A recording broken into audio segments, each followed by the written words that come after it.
Oke, selamat pagi ya, rekan-rekan petani organik mandiri. Terima kasih. Assalamualaikum warahmatullahi wabarakatuh. Salam.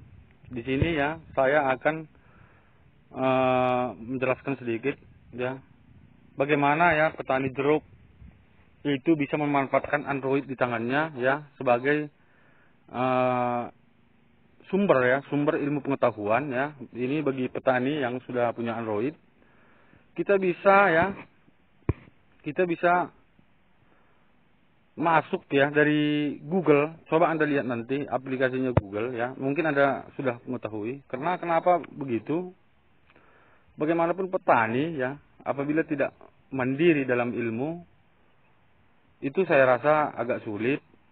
Karena tergantung nanti sama orang ya. Bisa kita ambil referensi sama insinyur pertanian atau yang lain, tapi kita juga harus mencari ilmu sendiri ya. Yang kita tahu ya, seperti yang kita tahu itu Google itu adalah perpustakaan. Jadi kita bisa ambil solusi dari Google juga. Contoh ya, langsung aja kita mau memberantas kutu sisik,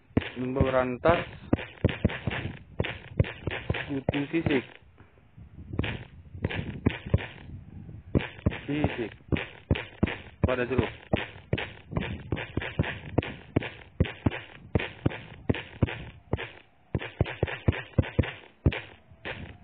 Oke, kita search. Jadi kita lihat di sini ya, banyak keluar ya konten-konten mengenai kutu sisik ya. Dan Anda bisa juga mencari masalah-masalah Anda yang lain di Google. Jadi Google itu ya perpustakaan ya. Apapun itu mengenai baik itu kutu sisik ya, hama kutu sisik ya, lalat buah ya, dan segala macam penyakit ya jeruk yang ada di dalam pertanian. Mungkin ini saya membukakan pemikiran Anda saja ya, bukan saya mengajari ya. Saya membukakan pemikiran Anda. Coba kita lihat kutu sisik ya. Kita tunggu sebentar ya. Oke. Jaringan agak lambat ini ya. Ini dari Balit Jestro ya, Kementerian Pertanian. Tapi nggak tahu saya ya, ini webnya ini memang dari Kementerian Pertanian atau bagaimana, tapi bisa kita ya telusuri dulu ya bagaimana kebenarannya.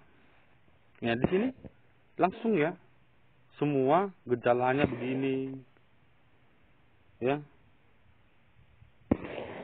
Semua diterangkan di sini, pengendaliannya bagaimana ya. Ini juga sangat membantu dan bisa nanti Anda praktekkan, atau ini mungkin secara kimia yang dijelaskan ya, secara kimia, atau mungkin bisa secara organik. Anda tinggal berkunjung di YouTube saya, Petani Organik Mandiri ya. Itu nanti secara organik yang saya jelaskan di situ. Nah, bisa juga contoh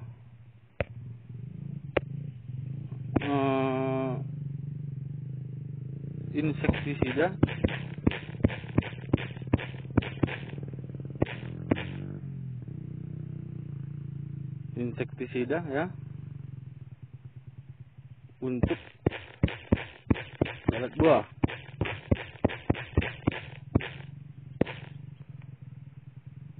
Nah, di sini keluar juga ya insektisida untuk lalat buah ya, berbagai macam produk ya, atau cara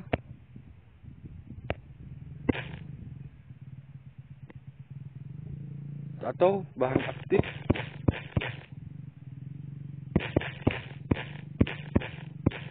yang bagus ini.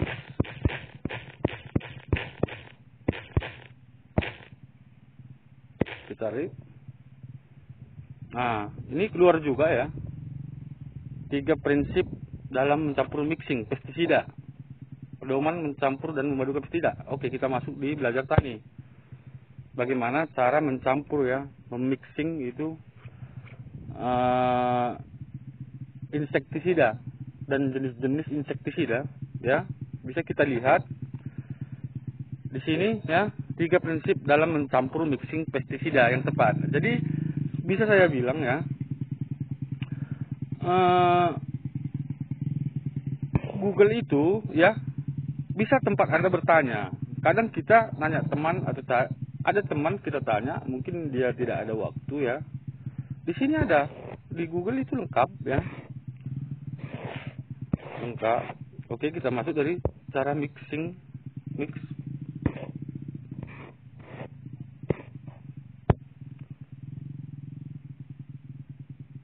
Lengkap dia.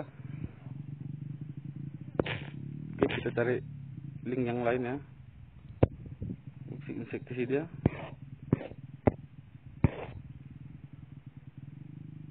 Nah, di sini dijelaskan juga, ya, daftar pestisida bahan aktif ganda untuk mengurangi hama, ya. Jangan campur bahan alkali di pestisida. Strategi aplikasi pestisida pada tanaman cabai. Ini harus Anda manfaatkan, ya, gadget yang di tangan Anda, ya. Karena kenapa? Kalau tidak dimanfaatkan, itu kita rugi. Karena pulsa itu, ya, habis. Tetapi kita belajar. Contoh di sini, berikut tabel rekomendasi pencampuran pestisida berdasarkan golongannya. Nah, kita lihat di sini, ya. Di sini, ya, ada tabel-tabel, ya, tabel-tabel golongan, ya. Mana yang bisa dicampur, mana yang tidak. Contoh, ya, pyrethroid, karbamatet, ya, organofosfat, nikotinoid, ya, pirazole dan spinosyen, dan semua, ya. Ini kita bisa lihat, ya, mana yang bisa disabung, mana yang bisa dimix, ya. Contoh pyrethroid dengan pyrethroid dihindari. Kenapa? Karena golongannya sama, jadi dihindari, ya. Pyrethroid dengan karbamat. Ini, ya, ini. Coba Anda perhatikan dengan ini, ya. Ini tidak direkomendasikan. Jadi kalau Anda beli nanti karbamat, ya, satu merek, ya, yang berbahan aktif karbamat, Anda beli nanti pyrethroid, ya, satu merek dagang juga Anda sabung, itu tidak direkomendasikan karena dia dosisnya tak ada lagi, kosong. Jadi kalau pyrethroid dengan agronofosfat, ya, sangat direkomendasikan. Merek apapun dia, ya, sangat direkomendasikan. Nikotinoid dengan pyrethroid ini direkomendasikan, hanya direkomendasikan, tidak ada sangat di situ, ya, direkomendasikan. Pyrethroid dengan pirazole, ini juga direkomendasikan. Ini juga, ya, spinosyn dengan pyrethroid. Oke, kita masuk ke karbamat, ya. Seperti yang tadi juga, ya, karbamat dengan pyrethroid tidak direkomendasikan, ya. Karbamat dengan karbamat dihindari karena, ya, bahan golongannya sama. Organofosfat dengan karbamat tidak direkomendasikan. Ini saling mematikan apa namanya, kekuatan insek itu, ya. Organofosfat dengan nikotinoid ini, ya, recommended, ya, dengan pirazole dengan organofosfat, ya.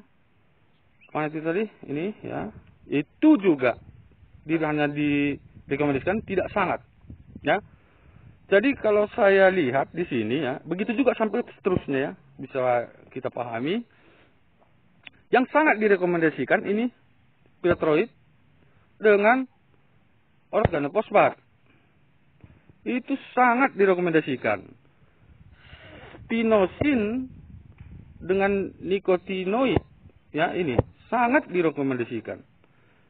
Pirazole, ya, pirazole, ya, dengan nikotinoid itu sangat direkomendasikan. Jadi Anda search juga nanti di Google, ya, merek dagang untuk bahan aktif untuk golongan ini. Anda pilih nanti, ya, Anda ambil merek dagangnya, Anda ambil nikotinoid, ya.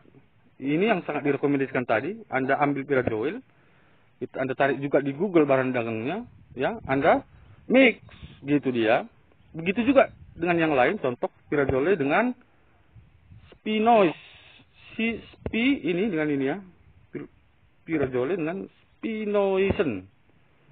Sangat direkomendasikan. Spinoisin ya dengan Spirazole tadi ya.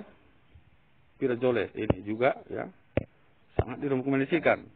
Jadi yang beredar di pasaran ya, biar enggak kebanyakan ya. Saya lihat ini. Saya tunjukkan sama Anda ya. Organofosfat dengan pyrethroid. Ini tidak awam lagi. Ya, tidak awam lagi. Ini di sini titik temunya. Ini tidak awam sama kita, banyak bahan aktif. Contoh kalau organofosfat ya, organofosfat, rusban ya, termasuk ya, asefat ya. Kalau untuk pyrethroid, silvermetrin ya, merek dagangnya Instop, Kentis juga bisa ya, dan Anda cari nanti bahan-bahan yang lain juga ya. Jadi inilah garis-garis besarnya. Kenapa? Ya, kenapa Android ya, kenapa gadget yang tangan Anda itu sangat berfungsi untuk ya memajukan ilmu petani. Jadi Anda selain juga nanti Anda bisa masuk ke para YouTubers ya khusus pertanian, termasuk saya ya di Petani Organik Mandiri, karena saya memang merekomendasikan 50% organik. Kenapa begitu? Supaya memangkas anggaran. Karena kan kalau kita melulu ya hanya membeli dan menggantungkan ilmu pengetahuan yang di ladang kita hanya untuk yang berdagang, kalau sama saya itu tidak bagus, karena apapun ladang kita yang ngerti, bukan orang lain. Walaupun ada masukan atau referensi, tentu itu harus memang oke, demikian tadi video saya ya. Bagaimana ya kita menggunakan Google sebagai perpustakaan kita untuk menambah ilmu pengetahuan, selain kita mengambil referensi yang lain juga. Jadi di Google ini ya banyak ya. Kalau juga Anda mau masuk nanti semi organik juga bisa masuk ke YouTube saya, Petani Organik Mandiri ya. Di Petani Organik Mandiri kita berbagi, dan Anda jangan lupa share ya, komentar video sharing saya, dan subscribe ya untuk mendapat notifikasi video saya yang baru. Jadi kalau Anda nanti subscribe, otomatis dia terupdate video-video saya di link YouTube Anda. Oke, assalamualaikum warahmatullahi wabarakatuh. Salam, terima kasih banyak. Semoga petani sukses dan sejahtera.